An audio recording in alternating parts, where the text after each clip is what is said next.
L'attractivité du travail social et plus spécifiquement du champ de l'enfance et de la protection de l'enfance doit être une priorité. On est à un moment, pour moi, un peu de bascule.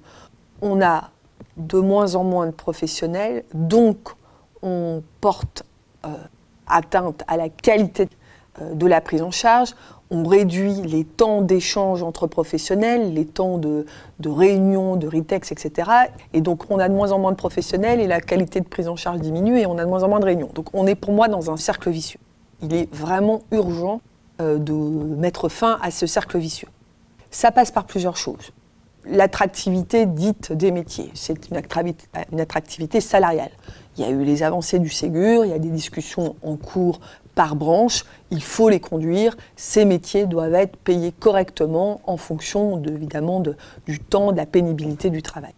Ça passe aussi par une vraie réflexion sur formation et parcours professionnel et passerelle.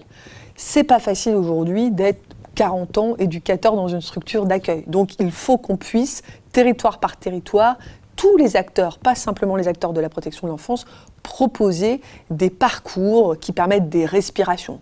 Pourquoi ne pas passer de la protection de l'enfance au champ du handicap ou voire au champ de l'école, puisque c'est des métiers finalement qui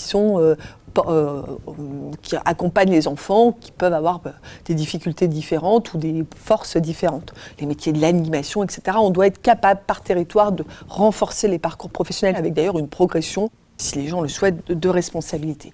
Il faut bien sûr améliorer la qualité de vie au travail. Ça passe par des établissements et des services bien tenus, parfois mieux contrôlés, parce que les professionnels sont en demande qu'il y ait plus de contrôle.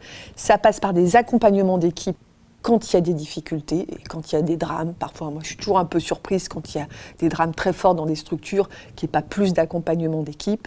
Voilà, ça passe évidemment aussi par la réflexion, c'est quoi aujourd'hui être éducateur ou cadre dans ces secteurs-là, et donc par une réflexion sur le placement, le milieu ouvert.